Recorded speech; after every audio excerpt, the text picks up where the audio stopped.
please.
Thank you very much, and welcome back to another Who Dares Wins. Now, in this series, we will be asking very important questions like, why are all professional footballers called Gary?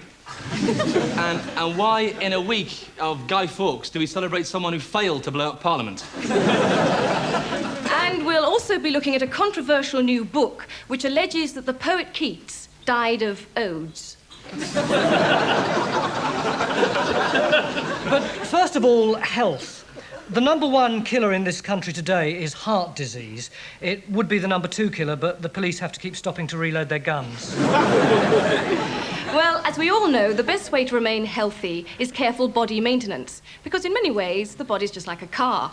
And just like a car, it's a good idea every so often to have someone get underneath it and have a good tinker about.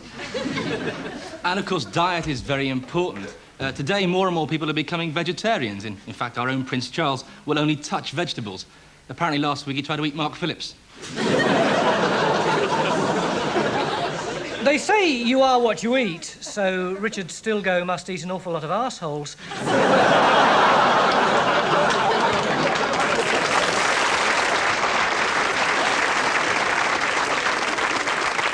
But tonight, Phil is going to demonstrate for us a revolutionary new way to lose weight, which Phil calls the snooker ball diet.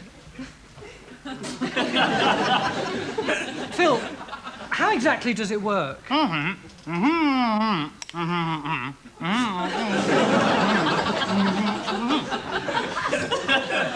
are there any other benefits? Oh, you've been offered a job as a station announcer at King's Cross. Marvellous. But what happens when health goes wrong? Well, nowadays, more and more people are moving away from conventional medicine and starting to explore alternative techniques such as faith healing. I have the power! I have the power! I have the power in my healing hands! I simply rub the affected area with my hands and you shall immediately be cured! You, sir, do you have an ailment I can cure with my hands? Yeah, sort of, yeah. Good, because I have the power! What is your ailment? Genital herpes. I've lost the power! I've lost the power! I have lost my power! You've been saying you're going to do it for weeks and months and... I'll tell her. Gran?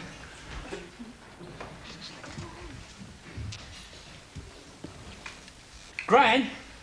Yes, love? Me and Carol, we've been having a bit of a chat, like, and... Well, you see, Gran, I mean, the kids are growing up and, well, things are a bit tight these days and this isn't a very big house. I won't go in a home. No. I'm not going in a home. It's OK, Gran, we're not going to put you in a home. No, not a home. No, don't worry, Gran. I wouldn't dream of putting you in a home. Good. No. We're going to kill you.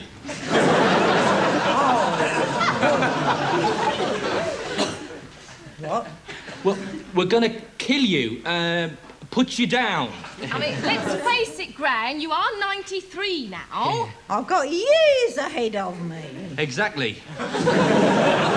Got no trouble. You walk in your sleep, Gran. Well, lots of people walk in their sleep. Not to our broth.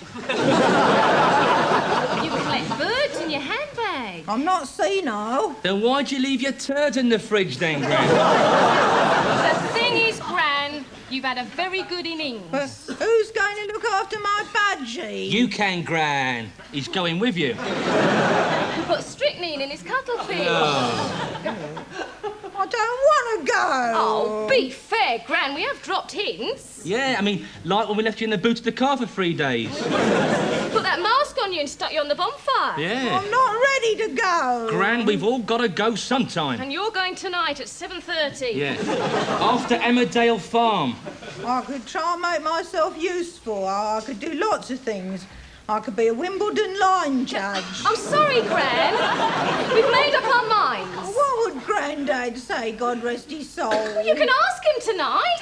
Carol, maybe we're being a bit hasty, love. Frank, we've decided she's got to go. But she ain't that bad, is she? She is. Look at her. Yeah. Well, look, what do you lot think? I mean, all of you in favour of topping our old granny here, could you shout out yes? Yes! And also, all those against? Sorry, Gran. Well, it looks like the coach party from Exit turned up. Now, before the next sketch, our legal department have advised us that we should make an unreserved apology about the joke in the last series involving Keith Chegwin, a ruler, and 2 short planks. Tony. Tonight, I have with me in the studio Mr. Derek Armitage. And Derek is rather special because he's the first person in this country to be born as the direct result of a sperm donation. Derek, have you any idea at all who your father actually is? Yes, Jeffrey Archer. So you're the test tube son of Jeffrey Archer? Yes, I am, and if people don't like it, that's just tough. How does it feel to be the test tube I son? apologise. Sorry? I always apologise before I say anything. It saves time later on. How does it actually feel to be the son of Jeffrey Archer? Appalling, absolutely appalling. I ring him up and I tell him straight because, after all, that's what I'm here for. It is appalling, I say, and if he doesn't like it, that's just tough. I won't fudge it, that's not my style. The unemployed should get up off their bums. Why do you say that? God knows, it's some awful hereditary disease. I just learn things out involuntarily. One final question. Ian Paisley would make a terrific pope. You see, there I go again. Keith Joseph is a marvellous pineapple. You see, and if people don't like it, I don't care. It's all about presentation. I'm out of control, and it's appalling. One final question. Have you inherited your father's skill as a writer? Yes, I have. And it is appalling. It certainly is. Rory. Thank you. Now the answer to last week's competition.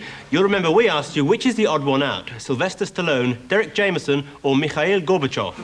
And the answer was, of course, Mikhail Gorbachev, because he can speak a little English. Julia. Now, some of you may have heard this week of the new fare schemes to be introduced by the big airlines next summer. You pay half when you get on and half if you get off. If you are Oh, we've just heard that on his charity walk, Ian Botham is within spitting distance of Land's End, which in his case is about 112 miles. Now, as I was saying, if you are flying, your aeroplane has to have one of these things here, the black box, which of course is orange. That isn't funny, it's just a piece of information. Now, we've been lucky enough to get this particular recorder from an aircraft which had a spot of bother the other day, and the first voice you'll be hearing is that of Captain John Revel. Oh, God, this is very tricky indeed. South Coast Resort, not a silent movie. We hear 7 letters.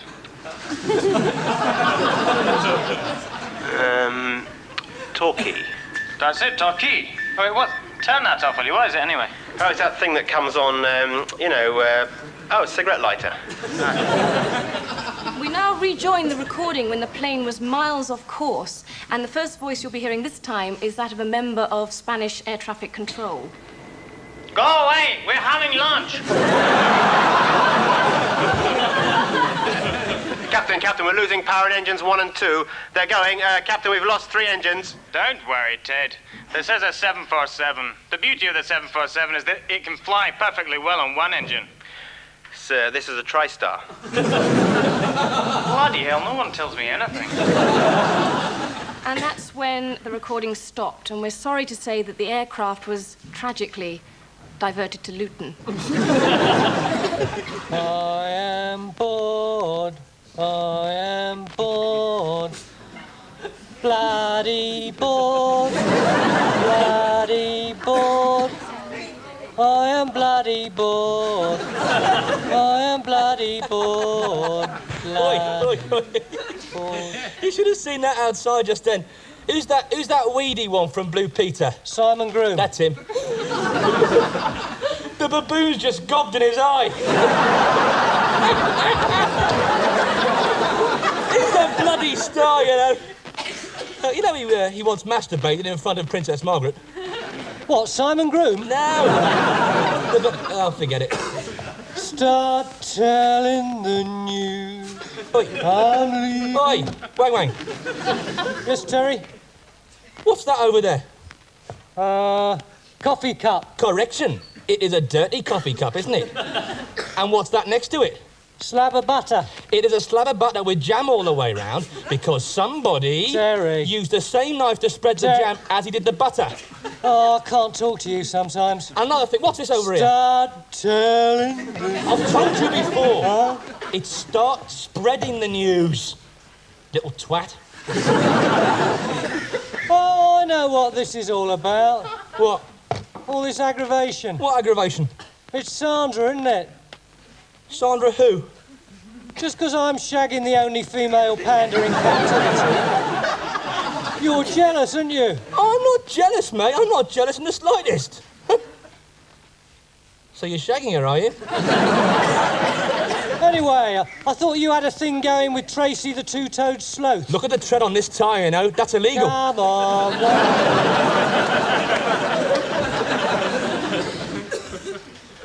What was it, Terry? Well, she gave me the old two toes, you know. Said I didn't know how to please a sleuth. Said I was always coming too quickly. Everyone does with a sloth, mate. Yeah. Still, it would never happen with me and Sandra. Whenever we come, it's at exactly the same moment. Yeah, frankly, I'm not very interested. I've got more important things to do with my time. I'm going over here now to play with my plastic container. Really lovely. She's beautiful. Got beautiful eyes. Looks like bloody Dusty Springfield, if you ask me. Oh, dear, oh, dear. My back's really stiff this morning. I wonder what could have done that. Right, you little bastard! I'm gonna have you! Punters!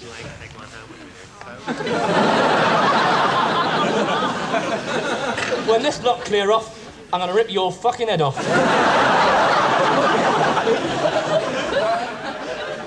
It's time for Word of the Week. And this week's word is gillick. Gillick. And a gillick is a contraceptive sheath made entirely of concrete, which encases the private parts of teenagers until they're 45. Rory. Later on in the show, we'll be asking the question, why does Clive James wear a stocking over his head? And how can the Pope feel safe being guarded by the Swiss? And why are wrong numbers never engaged?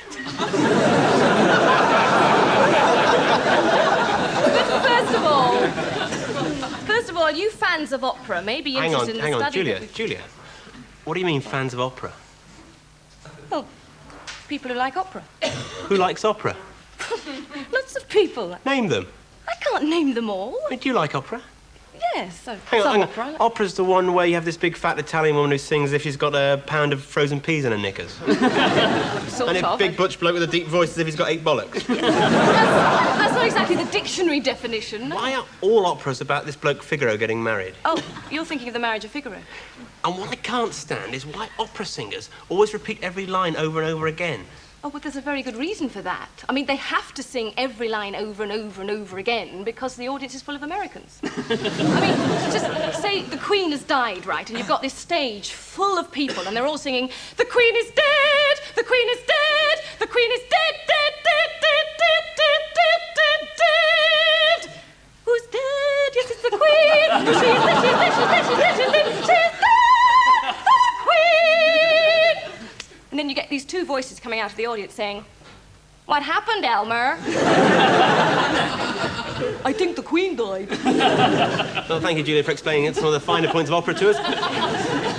Next week in the studio, we'll have Samantha Fox, and she'll be denying rumours that one of her breasts is thinking of going solo. Coming soon on Channel 4, Hollywood Mistresses. Money. Power. Sex. And rugby league. All these are the ingredients of life for Hollywood Mistresses. Don't stand in my way, Brent. That's all I ask. Listen, baby. Don't baby me. I may be a woman, but I'm also a person. Just because I'm a person doesn't mean to say I'm not a woman. Christ's sake, Damon. I'm not an object. I'm a woman. God damn you, Aaron. Stop treating me like a person. I'm an object. Hollywood Mistresses, a tale of hunger, lust, and ambition. Hold me tight, Damon. I'm hungry for power. I'm hungry for wealth. I'm hungry for love. Help me, Damon. I think I have a pizza in the freezer. Based on a Migraine by Jackie Collins. Don't miss Hollywood Mistresses.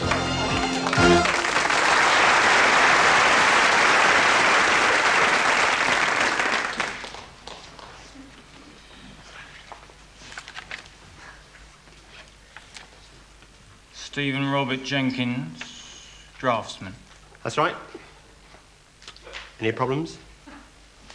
Photo. Very suspicious. It's extremely suspicious. Why? Because it looks like you. Must be a forgery.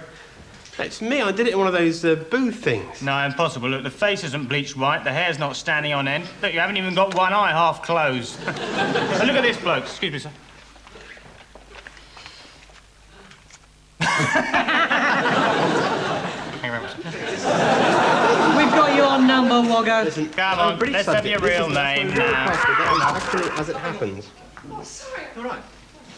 Sorry, can we just... Have we stopped? Sorry, buddy. Hang on. What happened? I don't know. Just a slight... John, have we stopped, please? Yeah, I don't know what's happening. You just... Sorry, well, we seem to have hit a slight technical hitch, or cock-up, as we like to call it in the trade. Nothing to worry about, just a cameraman's been electrocuted a bit. I'm sure we'll get the show back on the road just as soon as we can. Sorry, Phil. Is there a doctor in the studio? Anywhere, please. No? Yeah, that's typical, isn't it? Yeah. Never one around when you want one. I phoned my GP up this morning. You already said, so it was bloody 4 o'clock in the morning. Said if I wanted to know the time, I'd ring the speaking clock. Phil. Legally, if you touch him and he dies, it's murder. So I've got one. Yeah, take his shoes off. Right. Don't touch him, don't touch him. Do you mean he's a human being? He's not, he's a TV cameraman. You've seen him in the canteens. It's just as I thought. Bunions. Eh? He's had an electric shock. Well, it's not my department. I'm a chiropodist. Really, I've got this flaking between my I've got a toes. first aid kit here. Lift his head. Okay. Hold him. Julie, what are you doing? I'm rubbing some basil on his forehead. Basil? Yeah, well, it's a homeopathic first aid kit. I'm going to go and ring 999. Listen, Hang on. OK, let me through. Let me have a look. Let's see, come on, let me see. Look, are you a doctor? No, I'm just a morbid bugger. Come on. Look, please, is there anybody here with any medical experience? I was ill once. Oh, brilliant. Hello? This is 999. Hello? I'm afraid we're not in at the moment. Name and number.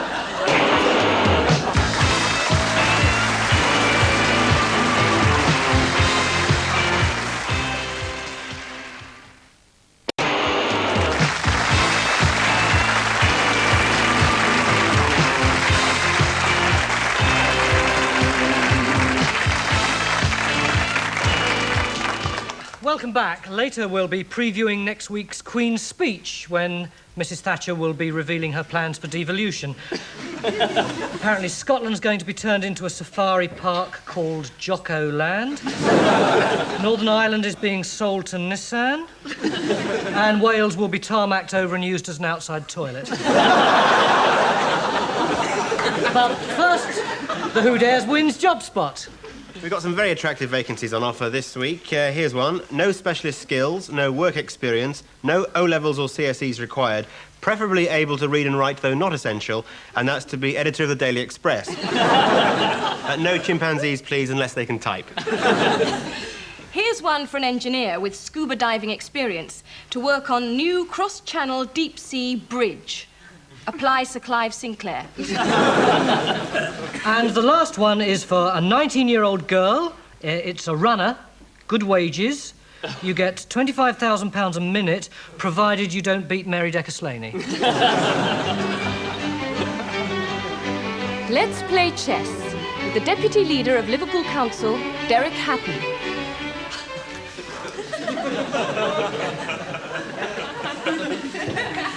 OK, comrade.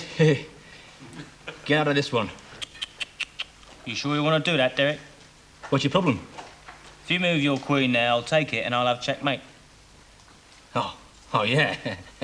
According to you. But in my book, this is a radical, progressive move. Ah, but... Well, I've said it before and I'll say it again. I will endure any hardship on my road to ultimate victory.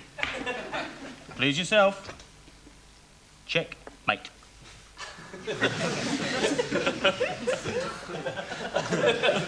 You cheating friggin' bastard! Just pinch my queen, gives it back here. No, I told you, it's checkmate. It's not! Yes, it is. It's not, because I refuse to accept the validity of the concept of checkmate, my move. You can't win. I can't win because of the bloody system. Just like our council football team can't win because of the bloody system. They can't win because you told them they can't play with a goalkeeper. Look, a goalkeeper is a compromise. You bloody class traitor, you moderate, Kinnockite, short ass. Cabbage head. Cabbage head? That's the best you can do. Some bloody socialist you are. The producers of this programme wish to make it quite clear that the term cabbage head is in no way a derogatory reference to the Right Honourable Sir Geoffrey Howe. And we apologise for any confusion this may have caused. And now, back to Who Dares Wins. Well, in a moment, Robert Maxwell on the antelope, a creature he describes as the most beautiful of snacks. But first, Rory. Well, it's horoscope time now on Who Dares Win. Excuse me. There you go. Yes, OK. Right, thank you. Complaint about the Sir Geoffrey Howe cabbage joke. What? From Sir Geoffrey Howe? No, from a cabbage. Well, as we said, it's astrology time, and the astrological news this week is that Saturn has moved into the house of Aries while his place is being redecorated. Let's have a look at a few horoscopes. What's your name? Caroline. Caroline. And where are you from, Caroline? I'm sorry. Sorry, it's force of habit. It used to be an RAF Cyprus.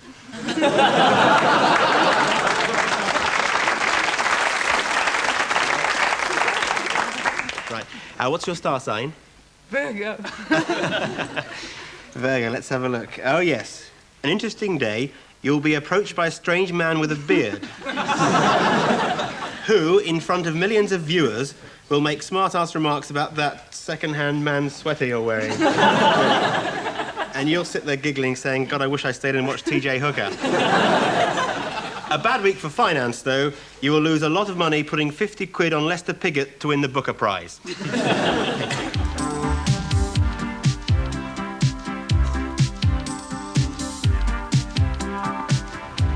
The dog.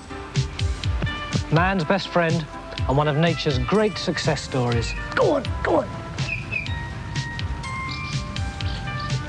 And the thing that distinguishes the domestic dog from all other animals is its breeding habits. For a dog will mate not only with other members of the same breed, but also with other breeds of dog. Or cats. Or hamsters. Or footballs, or three-piece sweets, or crisp packets. A dog can even be sexually aroused by a TV camera. The fact is that sexually, the dog is an adaptable, resourceful animal. Its sexual options are boundless, and its reproductive technique is both unique and fascinating. Anybody got a sponge, please? Or a tissue, or... Tonight, we have have with us in the studio Detective Sergeant Roger Griffiths, the author of the controversial new book of royal memoirs, The Royal Family, The Truth, or Me, the Princess, and Our Little Bit of Nookie. Good title, eh? Now, Detective Sergeant, you claim that while you were employed as Princess Anne's bodyguard, she developed a strong romantic attachment for you. She fancied me rotten. And you also say that, that during the time of your relationship, she invented a pet love name for you. That is correct. She called you... You. That's right. Sometimes she'd just call me plain you. Other times she'd call me you there. It was charming. She'd say things like, "Oh, you there, get out the way." Quite pathetic. And I gather that she phoned you late at night. Oh, yes. And what did the princess say? It wasn't the princess, exactly. It was an Irish bookie I owed some money to. At least I thought it was, but then I realised, of course, it was Prince Charles doing one of his silly voices. Oh, Prince Charles? Yes, I could tell it was him from the old Goon Show jokes and the way he kept saying how worried he was about the inner cities. Why was he worried about the inner cities? Well, he's just found out they're there. Poor old Charles. Is it true that he and the Princess of Wales quarrel constantly? Oh, yes, all the time, yeah. Do you know what about? About me. Yes, you see, Princess Di, she's mad about me as well. She worships me from afar, she does. Always giving me little waves. When? Well, from the balcony at Buckingham Palace, the Royal Coach, places like that. So how do you get on with her? Marvellous, marvellous. And she's quite an intellectual girl, actually. She was telling me the other day that she actually doesn't like Duran Duran all that much, and she prefers Rachmaninoff, especially the drummer. Actually, she said that last week in the royal interview. Yes, I wrote the script. The Queen got me the job. I was taking up her woodbines one night, and she said... So you're intimate with Her Majesty as well? Stub. Detective Sergeant, your book is a pack of lies, isn't it? Yes. In fact, I've got my second book coming out tomorrow, The Royal Family, A Pack of Lies. Subtitled Me, Prince Edward and a Couple of Corgis.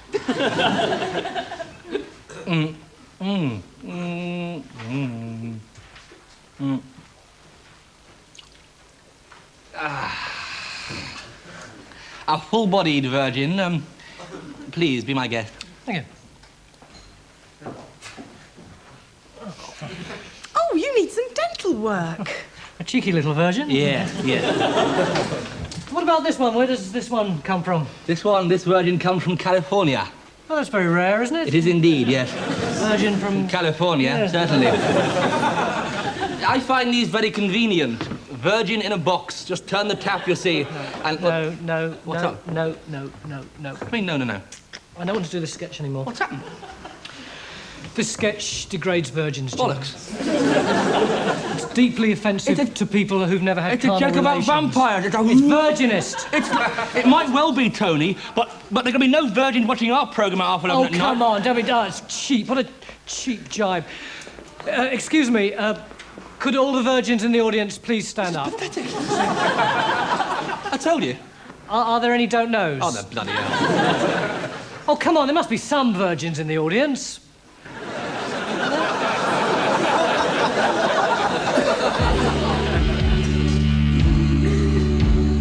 Is he picking you up after work? Uh-huh. Where did you meet him? I met him in a court of law. He lost his license till 2004. He'd had to sell his bike, but when he bought a trike, that's when I fell for.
just never know.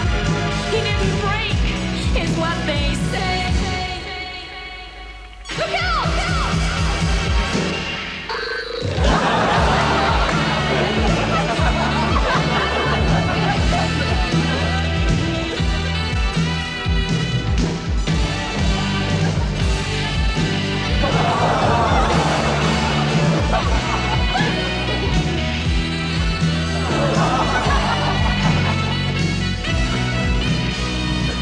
And so he died, and in a trice, he ended up in paradise. And now St. Peter and his mates race Clive around the pearly gates. Though Jesus wins on roller skates, goodbye, electric leader of the pack. Goodbye, electric leader. I'll always love you. I'll never forget you. The electric leader of the pack.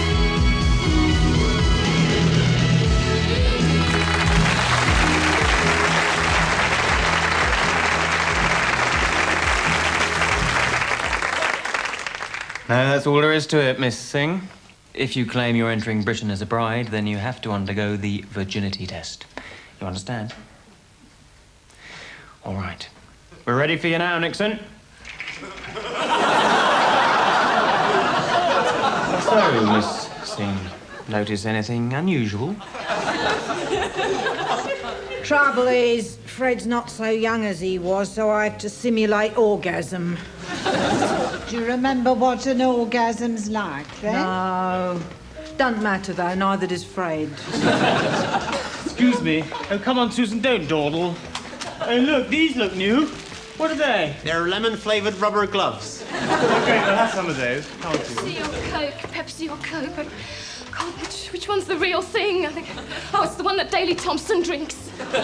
Fresh in today, finest Afghan camel's milk yogurt with chives, hand stirred by Kurdish freedom fighters. Only £12.75p. Oh, special offer, what is it? It's Moroccan tinned salmon. Oh, great, we'll have some of that. Okay, come on, Susan. Christ, he bought some. Excuse me, where will I find the bovril? Well, how should I know? I'm just a member of the public doing me shopping, aren't I? Look. Excuse me, where are the herbs? Oh, I don't work here, you know. Oh, sorry, I thought you were... Oh, like I'm not the store detective, for example. Susan, look, these look new. What are these? Individually wrapped long grain rice. Oh, great, we'll have loads of those. Come on, Susan. Mind your backs, man pretending to be busy holding a ladder. Can I help you, madam? Yes. Yes, I'd like some coffee. Well, we've got fresh ground Brazilian, Peruvian mountain blend, Paraguayan jungle blend with chicory. We've got blue Mongolian with chives. We've got Javanese Krakatoan with curried iguana heads. And, of course, we've got purest Kenyan coffee as drunk by Jomo Kenyatta. No, I haven't seen that ad. Have you got the stuff that Gareth Hunt drinks? Gareth Hunt? Yeah. You know, Gareth Hunt. Oh, yes, I know, Gareth Hunt. Just a few more items, Susan. What's that? This, it's new jumbo high-fibre bran cereal with a special free gift.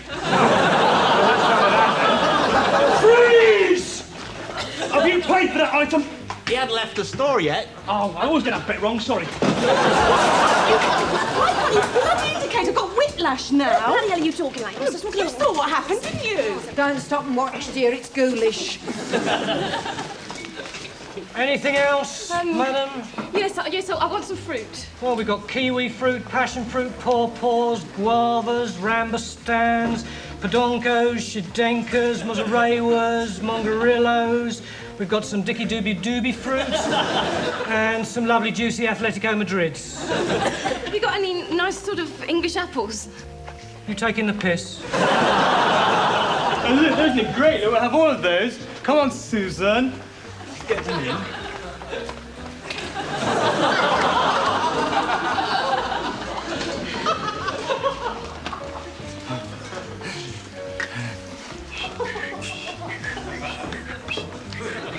Gotcha!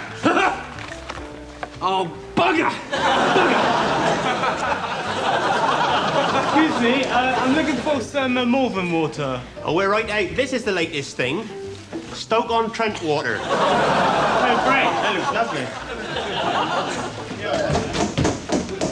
Hey, keep your hands off my rammer stands.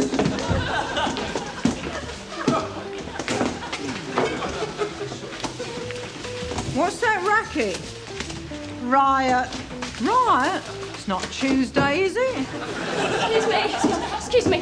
Where's the OXO? Oxo? Yes, Well, I've got to find the OXO because, you see, that nice woman, capable woman with the family uses it, and if I use it, maybe my husband will come back to me, and if I welcome him back to Button, then he'll leave that frumpy old cow who's made Excuse me, I looted this chocolate mousse last week, and when I got home, it was off. Well, look, no wonder, see, it's well past its loot-by date. Loot another one. Oh, cheers. Okay, chop. Change, please. Excuse me. 9 out of 10 people, when asked to express a preference, preferred it, and I can't remember what it is. Oh, God. I wish I was Nanette Newman. She could wash 800 dirty plates with one tube of exceedingly good cake. Try these, ladies. What are they? Iranian pick and mix.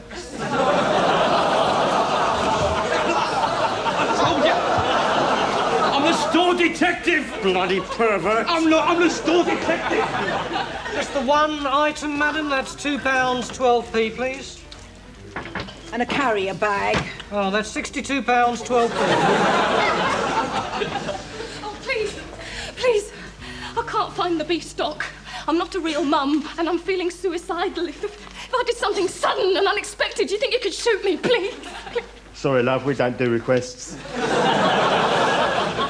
This is what you want, lady. Barbiturates, as used by Marilyn Monroe. So, just which one do housewives prefer? Hello, I notice you bought... You can stick Nanette Newman up your arse.